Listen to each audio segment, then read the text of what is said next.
We're gonna start them out. Okay, we got it going. Great, we got a recording. Wonderful.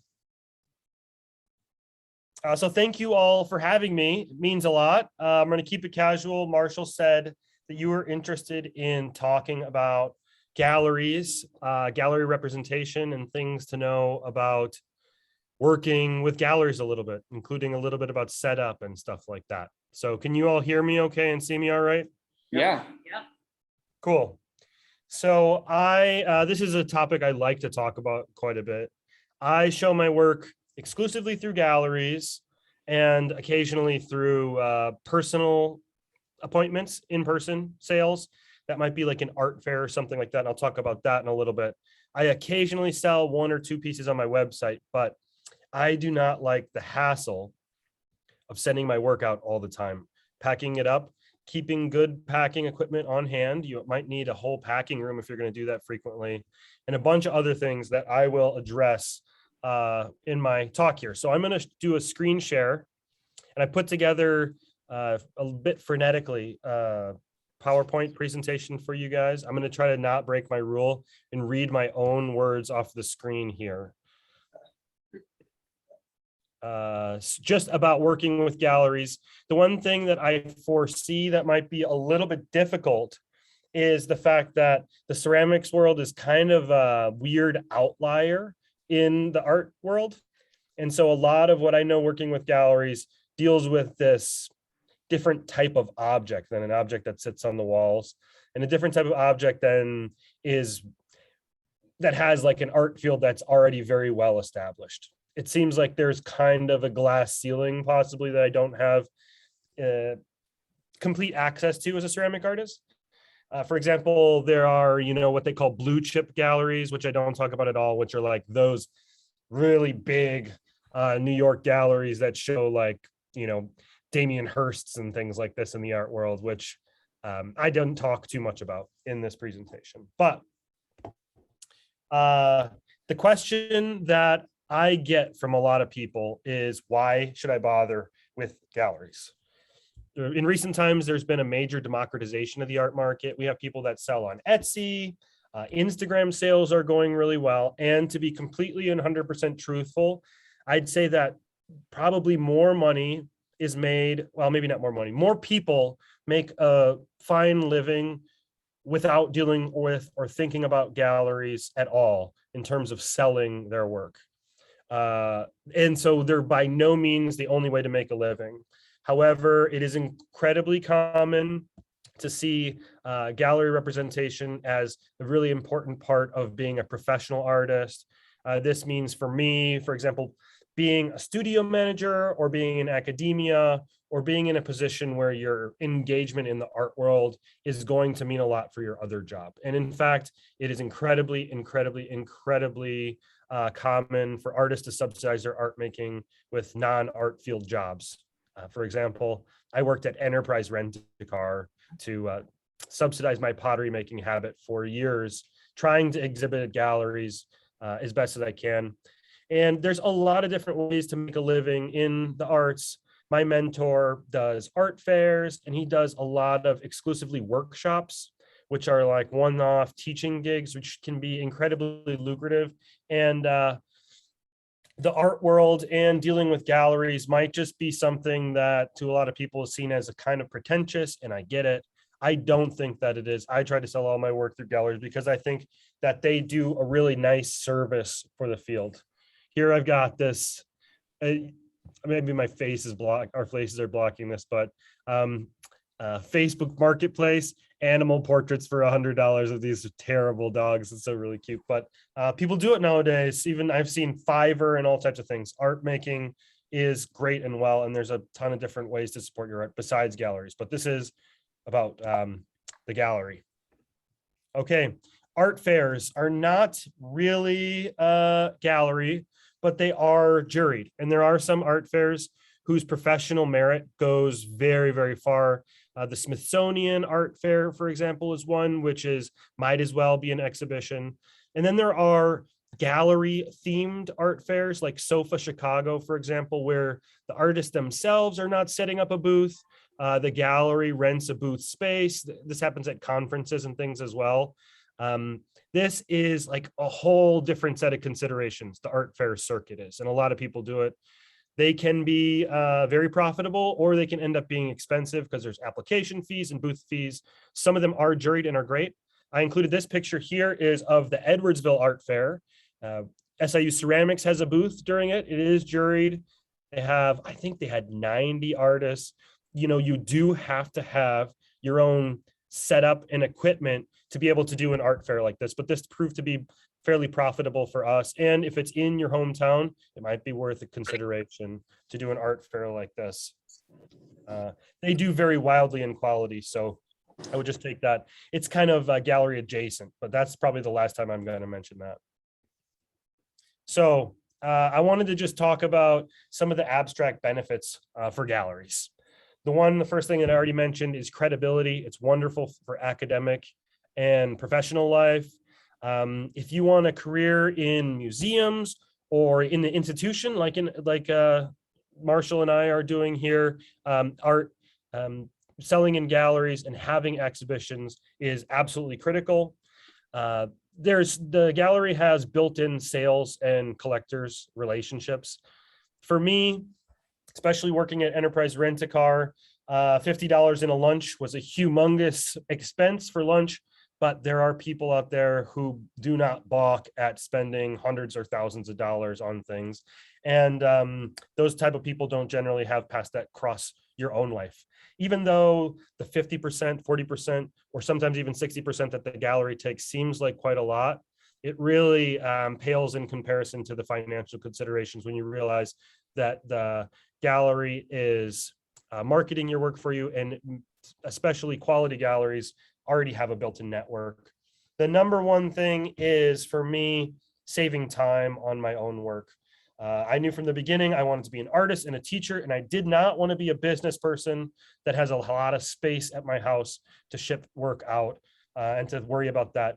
So I like that dealing with galleries, even if I maybe take a small pay cut, which I don't think is the case for that 50%, I can send one big box out every month or 2 months rather than hundreds of tiny boxes at the demands of whoever online is purchasing things from my Etsy. And the other thing is geographic representation. If you've moved around the world or the country, not the world, but if you move around the country like I have, and as you probably are likely to do as an artist, especially as Marshall has, it's nice to have your work represented in different geographical areas. Just kind of increases the scope of your presence in the art world. And galleries oftentimes offer broader perspectives on where your art can fit in the art world, which is really nice. They can suggest to you what type of pieces they think would work well with their gallery, which might not be great. They can select and curate your work for you. I know that feeling self-conscious about your own work in many cases is something that's part of being an artist. Having a gallery be able to make those selections goes a long way into you feeling confident about showing your work as well. For the field, galleries have a curatorial nature, which keeps the quality of work high. Instagram's got a lot of work on it, but a lot of bad work on it too. It's nice to know that you can look to certain places that you respect and know that the quality of work is going to be high. Galleries help to set taste and trends. Exhibiting in a gallery means that you oftentimes are exposed to other working artists in that, which creates a nice community. In ceramics, what's so crucially important is that people can touch the work and pick it up, as it's a very tactile medium, and that just can't happen through online sales, I don't think. And so spreading your work out geographically means that people have access to actually experiencing the work too. Galleries also have, some type of pedagogical implications. They can help have a teaching role to both the public and to other artists. And in general, like, galleries are fun to do. People go out for date nights who are not even otherwise interested in work, and they help to promote the art and structure art communities just kind of in general, which I think is really, really important for the field, which is why I try to usually, if I can sell work, do it through brick and mortar galleries, because they really do help the field. One of the places that I sell, for example, is in Tandem Gallery in Pendleton, North Carolina. And it's kind of weird because this North Carolina work, you can see from this picture, is a lot of brown work. My pots are not like that. But this is wonderful geographical representation for me because the Penland Craft School is right there. And they have so many other artists and collectors that come through the area on a regular basis. Having some work in a hotspot of ceramic activity goes a long way for me. It's just one of the considerations why I might choose a certain gallery. But before we really talk too much about how to get into a gallery, I just want to talk about the different types of galleries that are out there and some of their pros and cons. When we speak about galleries, for the most part, we're talking about commercial galleries, which have all different types of varying quality, from community galleries to national galleries. A lot of them have a brick and mortar location, but some of them don't. You can expect to do 40 to 60% commission. It's kind of difficult to get accepted to a lot of these commercial galleries, but the risk is low for the artist. These galleries almost always sell their work because they have, if they're continue to be in business, especially for more than 5 to 10 years, they have a customer base of people that trust what the curators have to say about the quality of the work. The other thing is that these galleries, commercial galleries, as opposed to other types of galleries, will spotlight fewer artists. They'll generally run exhibitions, which might be invitational or thematic or solo exhibitions. And they oftentimes also run an ongoing sales gallery, which has that work after the exhibition is over. These are the type of galleries that I think most people want to be a part of. And we'll talk about how to get into those a little bit later. The next is, an extension of commercial galleries, community galleries. These are places that do not make the majority of their money, for the most part, from selling of the art. So they, unlike a commercial gallery, don't have the financial incentive to get commissions from selling your work. But these are a great place to start with getting your work in. A lot of them can be places like the Edwardsville Art Center, which teaches classes. As a teacher there, you have the opportunity to sell work.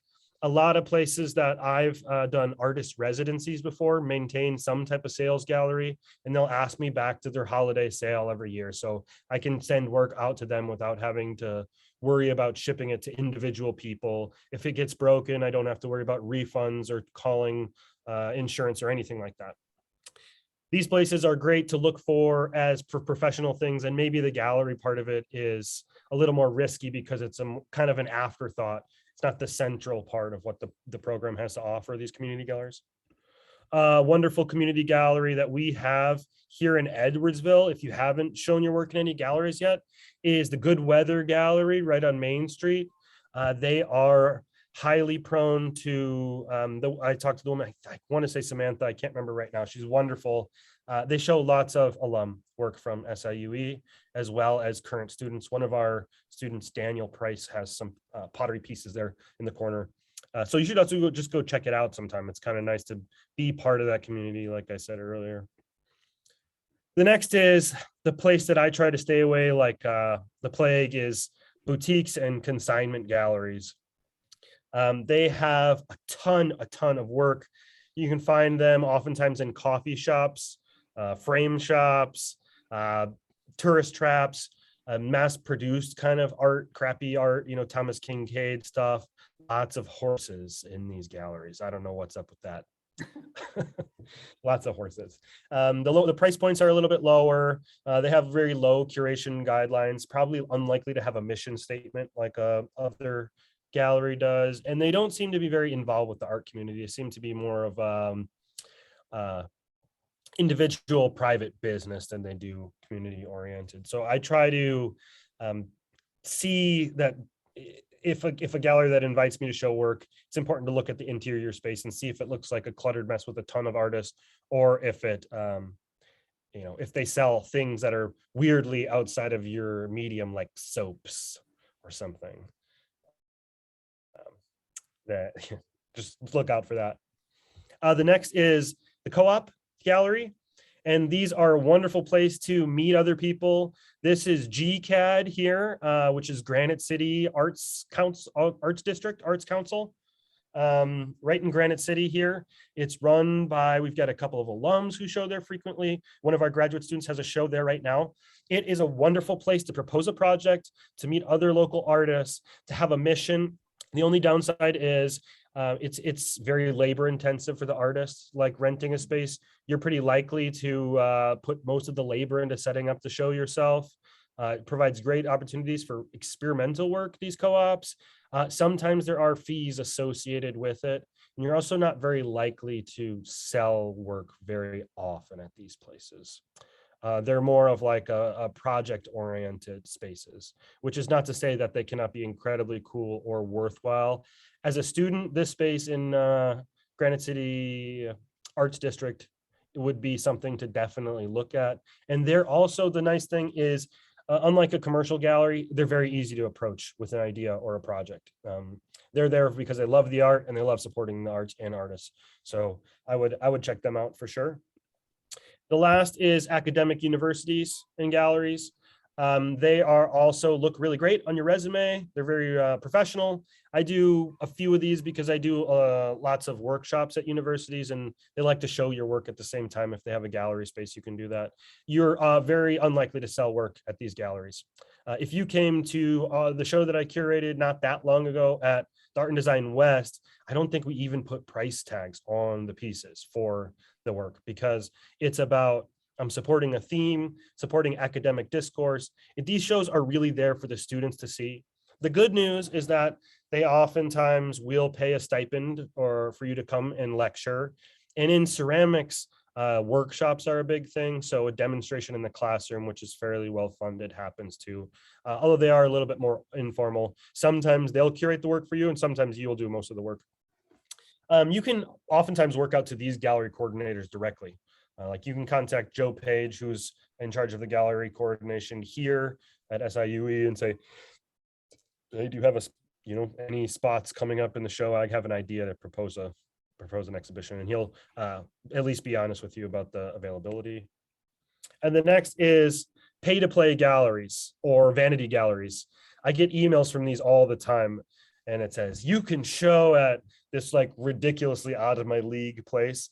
All you need is 2,800 euros and we'll give you a 12 by 12 inch piece on the wall. Okay. And so these cost money to join or exhibit. There's low quality control. I think of most of these as kind of scams. They also can have residencies as well. If you're an artist like us and you're working to labor as an artist, you can probably not afford these anyway, so I wouldn't worry about it too much. Here's a fun one. This guy contacted me, Pax Gallery, which is insanely expensive to get your work for just a small space. This is one of the wealthy German young people, this photo that in the gallery. I think it's absolutely ridiculous. If you can see the painting behind him, they're just solid panels of color. Okay. So I've been talking about why I like galleries, what they can offer, what different types can and can't. I want to just talk about some of the cons, the downsides of galleries. And most of these I'm talking about, and for the rest of the time, that typical commercial gallery that we mostly think of when we think of a gallery. Consignment fees. For some people, it is highly distasteful to pay 50%. Why should the gallery get half of what I work for? They do a lot. They promote a lot.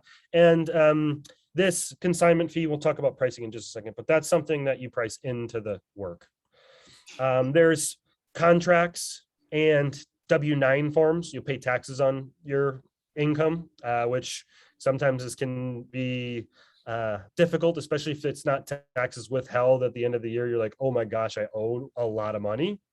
There's possible misrepresentation. If you feel like your mission and your statements, your work is very important, having somebody else talk about it can be kind of uncomfortable. I've been in the situation where, I sent in titles to work that are like vanity and death and things, and then they titled it to spaghetti plate, things like that, which made me feel kind of bad about it. Most galleries are pretty good about that.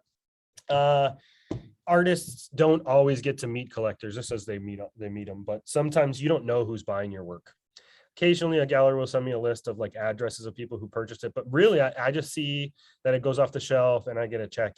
And so maybe if it's important for me as a concept that my work is being used by a community and I don't know the people who are using it, that can be a little uncomfortable. Another downside, it's difficult. A lot of artists may find it frustrating to work with other people.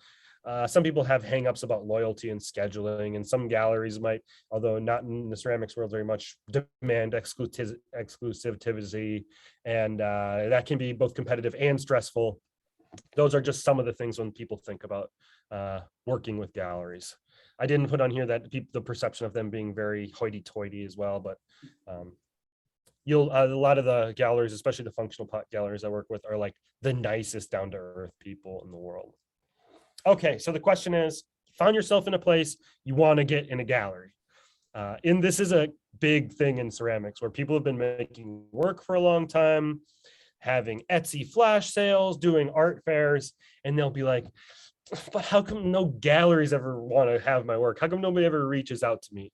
And it's really a lot more complicated than that. There's things that you can do to be attractive to galleries, but it's honestly, the gallery scene in ceramics is just one of the scenes that's happening. And so you have to like be a part of that scene, or it has to make sense to you that you support the mission of the gallery to really want to do that. So many potters are like, I did this so I can do everything on my own, and I'm independently stubborn. I know a lot of artists are like that. And if that's the case, maybe it's not right to work with the gallery. First question is your work ready for it? Here's a couple of questions that you can read through if you want to ask yourself. But in general, I found that students will refrain from trying to exhibit their work because they think it's not ready, rather than put it out into the world too soon. The question really is not, is your work, are you ready? It's not the same as, are you confident? Because as an artist, you're never really fully confident at the quality of the work that you make. I think that you're always looking back at what you're doing with a critical eye. And it's just sometimes just sending it out into the world when you don't feel like you're ready is fine. I started participating in gallery exhibitions or in juried shows, particularly like 10 years ago. And I cringe to see that work in somebody's house, but nobody is going to see that. Nobody knows that but me at this point. But they do see it on the resume. Okay, so how? This is like the number one thing. What is being part of the gallery scene? And the number one thing is juried exhibitions are huge. I'm not exactly sure where there's a database for this for 2D work or sculptural. Well, I get sculptural stuff every once in a while, but Cafe Call for Entries has a ton. Also publications. I know Sculpture Magazine as well as Ceramics Monthly publishes a list of upcoming juried entries.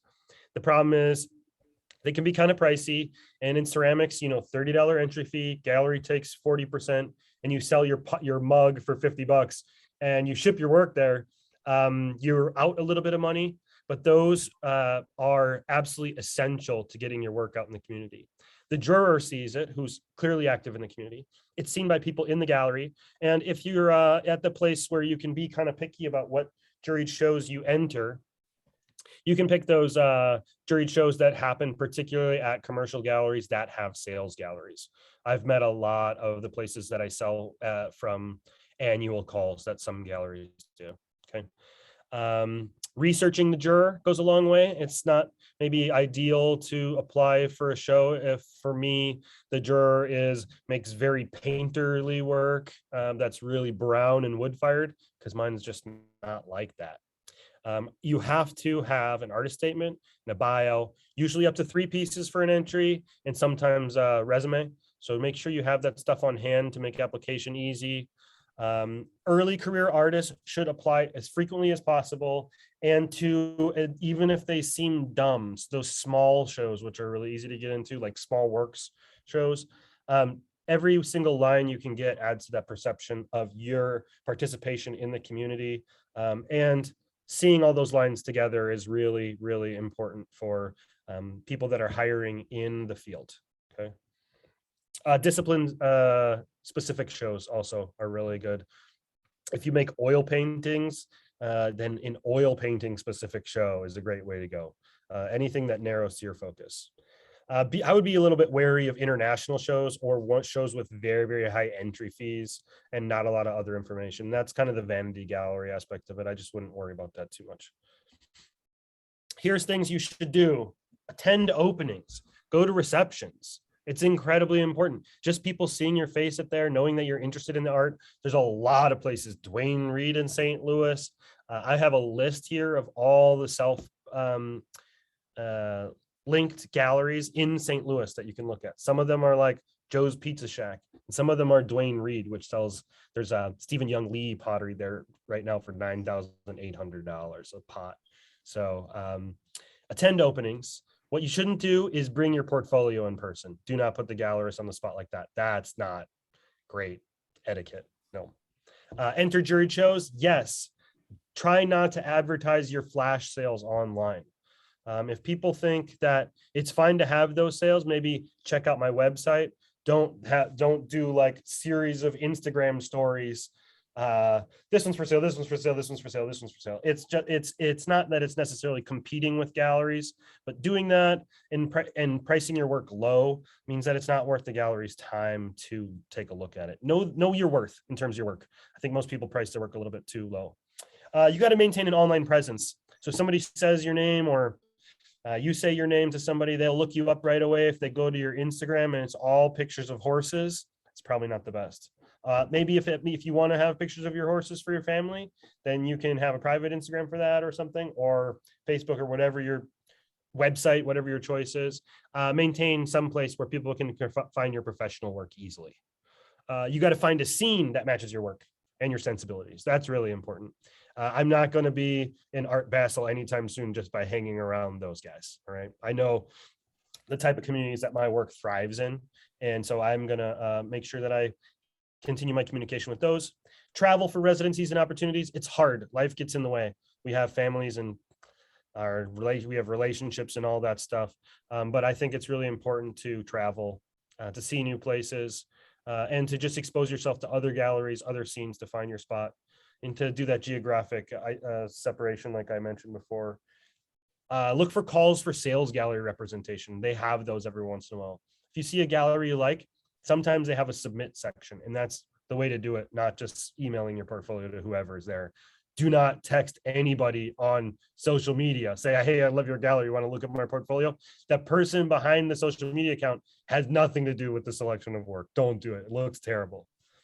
Speak with other artists about professional matters often. I've had a lot of good, wonderful professional shows in the past by saying, hey, you know what? I really like your work. And somebody who's not related to a gallery, it would be really cool if we could show together sometime. That would be amazing. And oftentimes those things kind of do materialize. Or even better, do that yourself. You can set up an exhibition in the crit space if you want and invite people to a reception, and you can put that on your resume if you want to. Okay. Good. Also, prices, which you talk about a little bit, don't change them frequently. Try to maintain some consistency. And of course, to have a little bit of consistency, at least in your body of work. Okay. Or some consistent themes at the very least. All right. How to find galleries. This link here. I can't click on it right now. I'll put it in the chat towards the end. artstlouis.org, St. Louis Gallery Guide. You can search that up. That has a list of every single gallery in the St. Louis area. It's amazing. A lot of them, like I mentioned, are kind of crappy, but you can go look at it, look through those galleries, see what you like. One of the best things you can do, though, is in order to find in galleries that your work will fit in, is to look up artists whose work you really admire. Go to their website and look at their CVs, and do this with a bunch of different artists. They list, here's an example of like my CV here of some galleries that I was in 2012, 2013. If I was a young artist looking to figure out what I did, I would find these. Oh, look at some of them are just like at my school. That's fine. That's pretty cool. Some of them are at just holiday shows at places where I was working. Okay, it's there. It's on the resume.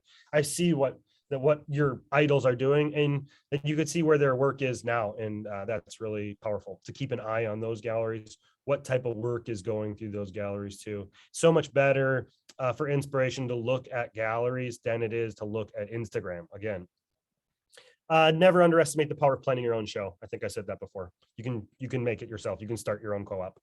You can get your work somewhere. Okay. The bold way. This is my friend Autumn Higgins. She was graduated the year before me at LSU in grad school. She made a portfolio of 20 images with a statement, a CV, and a bio, located every gallery that she wanted to go in and sent them all out. I think she ultimately wrote an article about her experience doing this because it's very bold. She probably sent it out, I think she said, to 75 different places, and maybe heard back from less than 10, and 4 were a yes. 4 is enough.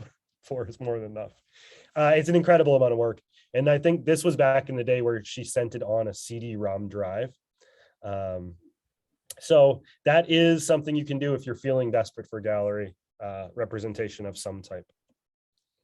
Okay, you figured out the steps to take to make a gallery. Next is kind of preparing for an exhibition. Here's the necessary steps for that. Pricing your work. Like I said before, you have to consider the commission in the price of the work. If you think that you deserve $80 for your work, then $160 it is. Okay. My gallerist said when I asked her about how I should price my work, she said, you definitely don't want to be the most affordable. You don't want to be the cheapest in the gallery, and you don't want to be the most expensive. Somewhere in between is great. I do not agree with doing the math per hour pricing scheme. It doesn't really work. You don't want to be a wage slave per hour to your own self at the end of the day. The work is valued at what the market can support. It's very vague, but it's going to take a little bit of market research. The value of your work is arbitrary, but it is valuable. It is valuable. So here's what I do. I encourage artists, my students, and even I do this occasionally, frequently, is to find a gallery where the artists have the same kind of professional achievements in their career as you do, in the same path, and see what they price their work, and identify a high and low range, and know that your work must fit within that range if you're going to sell at that gallery, if that's a gallery you want to be a part of. That's the best way to price your work. If you feel like your work is more labor intensive than some of the cheapest work, then that can factor into your price. But fundamentally, pricing the work is about market. Speak with your gallery about pricing if you agree to do a show. I know that Companion Gallery, which is where these pictures are from, works with a lot of artists out of undergraduate school or right out of graduate school. And I know that Eric, who's a wonderful guy, is not shy about saying it's too cheap, we can't sell it, we're not going to make any money from that, and I know we'll sell it at a higher price. Okay, it can be uncomfortable, but sometimes the perception of value of your work ties into the actual value of your work in a way. I had an experience where my gallerist raised my prices an uncomfortable level, and they sold more pieces after that happened for whatever perception is there. You can't lower your prices though, which is the scary thing. Once you start to sell at a gallery with the same body of work, you can't lower your prices. That alienates your customers. Well, I would be upset if I paid $80 for a portrait of Nacha and saw that she was advertising them online for $60. I would say, well, that's not great. I like to think that the art that I purchase as a collector is going to appreciate, not the other way around. Okay, here's an inventory. Inventory should always be included in the box. Keep a copy with you and a copy, digital copy to the gallery. It's important to have this because although it may be very incredibly rare, you might come to a point where you wonder where that cool rabbit sculpture that you made went. You'll be able to find it on your inventory, and you'll also be able to see if it was sold to the gallery or not if you set good rules. I think most galleries practice good practices with letting artists, paying artists, but you never know. Every once in a while you get into a situation where they'll forget to pay you or whatever it is. Also, it's professional to have it with the boxes as well, just so nothing gets misplaced or broken or anything like that. It's about being professional. Shipping work. What's nice about shipping to galleries is you can use ugly reusable packaging as long as the work arrives looking good. You cannot do that to individual customers. I know artists who have custom tape on their boxes that say their name and they draw nice little things on it. That is way more time than I'm willing to spend. I'll send a big box packed with pizza boxes, and the gallery will make it look really nice when it gets there. UPS or FedEx for big boxes, and postal service for small boxes. That's just the cheapest way to do. You can get artist discount shipping online. I have one that's 60% off UPS. And that's because I joined the Potters Council, and it's like $5 a month, and I save hundreds of dollars on shipping. It's wonderful. Commercial galleries are almost always in charge of setting up the exhibition and the photography of the work. Hopefully they do a great job. If you're disappointed in the way that they did it, and I have been in the past about the way that my work is shot or set up, it's almost always better to just say, okay, next time I'm a little bit busy, I don't think I can send work this time, but I had a great experience, than to be confrontational about it, because the galleries do talk. The art world, especially in ceramics, is small. You don't want to offend anybody or have too big of a head. At the university gallery, you have to do everything yourself. The last thing is read the contract. Sometimes there can be weird stuff in there. Sometimes there's not stuff in there that should be, like insurance if something gets broken. It's just really important that you just make all the effort to go through actually reading the contract.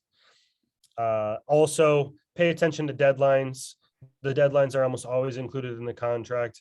If the gallery has to constantly track you down because you're not meeting your obligations, they're really not going to want to work for you in the future, work with you in the future. It's just like that.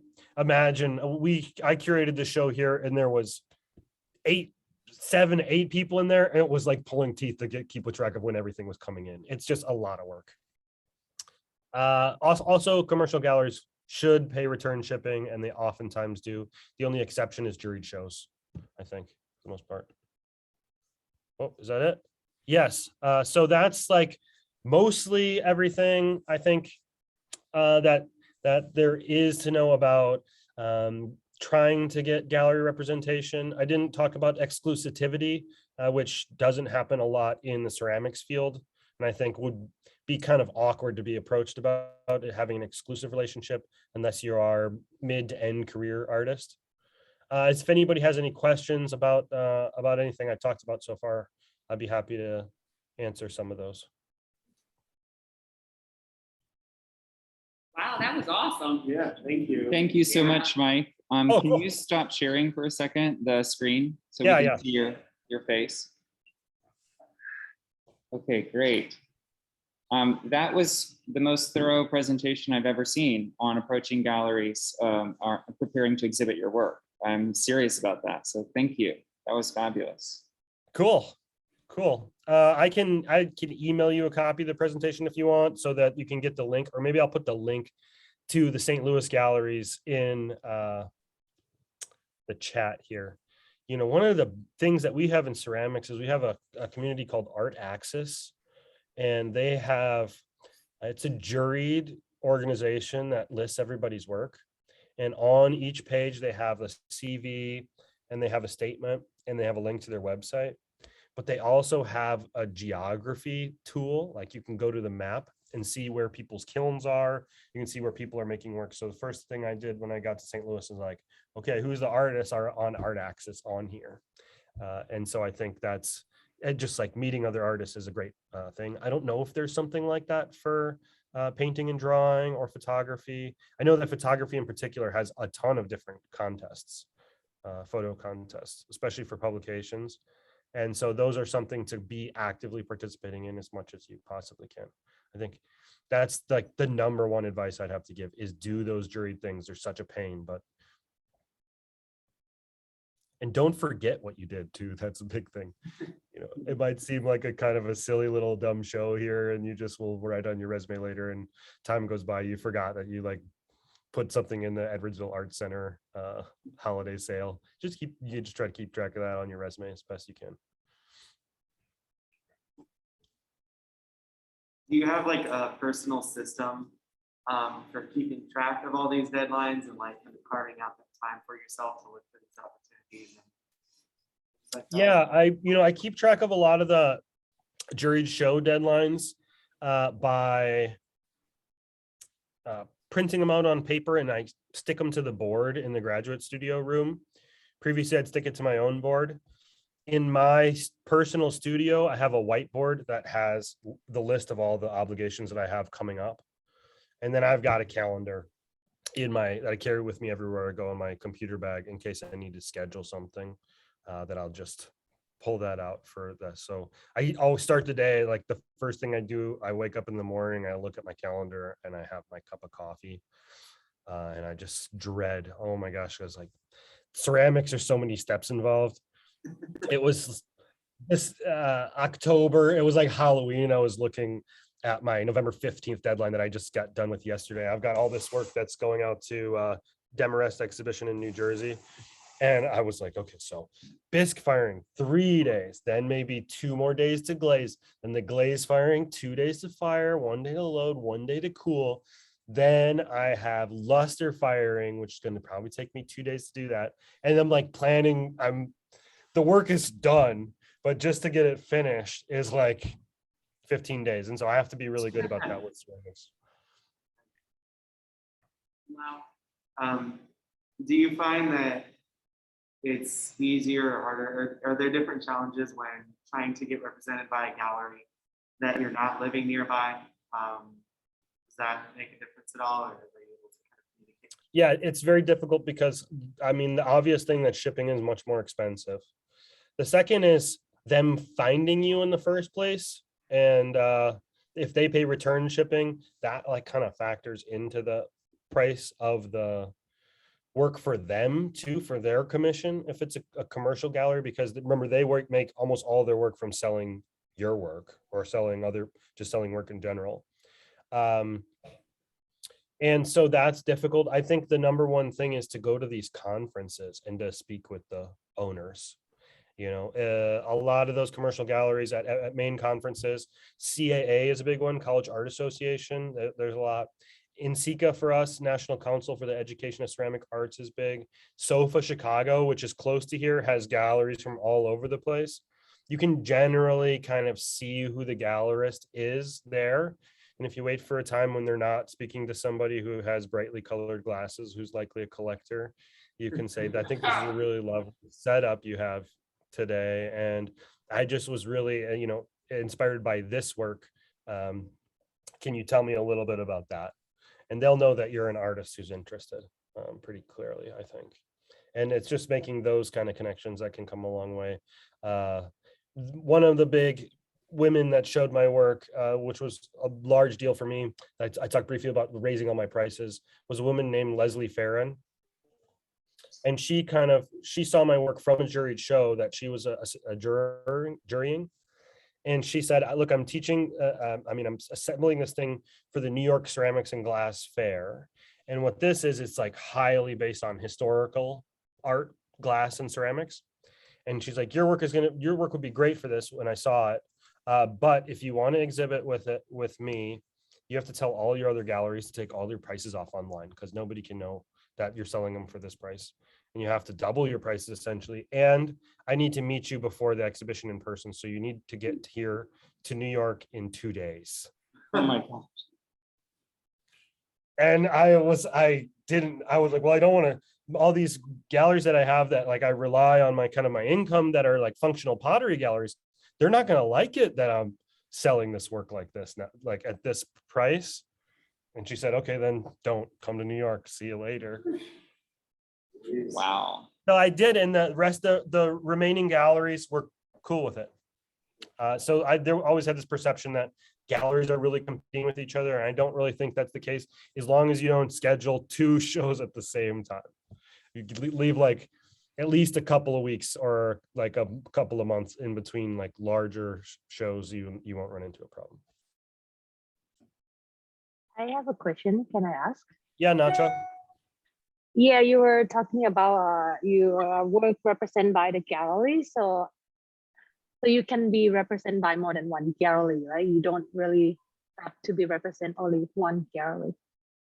Yeah, I'm not sure what represented means in the context of the ceramic art world, because I have a thing on my website that list the galleries that I have work at in order of where I have the most work to the least work. And I'll say that I'm represented by them. And but I don't sign like a representation contract. I only sign a contract for the work that I send them that time, if that I makes see. sense, Yeah, for that makes sense. show. Yeah. And so there are cases where people will be like, all right, I want to have your work exclusively. You're going to only show through me. I'm going to sign you to a contract that's going to be like a salary. I might even get you a studio somewhere close to the gallery. That generally does not happen except for in certain art circles and also in very established artists or like upcoming artists who gets picked up by one of those big commercial blue chip galleries. Mhm. It would be, if somebody asked me, they wanted me to be exclusive, if anybody that I know in the ceramics world, it's, no, there's Yeah. no reason for that, you know. I would just try to relate to photography because I understand that the ceramic and other art medium, you normally have like just one copies of your work, right? But in Yes, only one photography, copy. you can have like several copy as the edition. So I would just try to relate it how it works. But Yeah, so that would be, Yeah. yeah, so like I can't send the same pot to two places, but you Right. could send the same photograph to two places. So they might want to have perhaps exclusivity with the image that you send them, which makes a lot of sense. The other thing that I would try not to do is if I get a pot back from, say, Utectic Gallery in Portland, I don't go send that same pot to in Tandem Gallery afterwards. That pot that comes back from one gallery after, I think it's like 30 or 60 days, sometimes after an exhibition, that is now my pot. I see. But can you reuse that pot? I can reuse it for a juried show or something, but I can't probably send it to another gallery unless it was maybe a holiday sale with other work. But it's not like, well, it didn't sell. I don't want in Tandem Gallery to think that they're getting the seconds from Utectic Gallery, right? That's not a great look. And I know in painting, it's a little bit different. In ceramics, I have talked to ceramic artists because the volume, there's like a more volume of work, especially with cups and things. They'll be like, oh, I can't show that piece anymore. It's ancient. I made it in 2020, you know. And painters will be like, look at this. This is from the 80s. I'm going to send it to the gallery today. I don't know why. I'm just curious in painting, if you keep the work longer, it is getting more valuable or not? For painting. Pending. Painting, like drawing and painting. Oh, painting. Yeah, so That's a question Maybe. for Marshall then, right? yeah, yeah. I was just curious, like many things, like You're breaking up. We couldn't really, the connection's bad. Can you repeat that? We couldn't hear your question, Nacha. oh, sorry. Can you hear me better? Yeah. Yeah. Mine was saying like for the ceramic, if it's already get all like the artwork is present in other gallery and it's become like older work. So normally he not resend to other place. But I was curious about painting. If you're painting you paint like 10 years ago, will it make the value more valuable or not? You know, like it's like antique stuff or not. You know what I'm talking about? Yeah, I think that's a good question, Nacha. Generally, galleries, juried shows, they want to see recent work, work that was created in the last year or two. And your work will go up in value after you die because there's no more supply of the work. Okay. So that's when your prices will go up, is after you die. I Or if see. you become very famous too, I imagine. Yeah, I probably don't want to be famous after I die.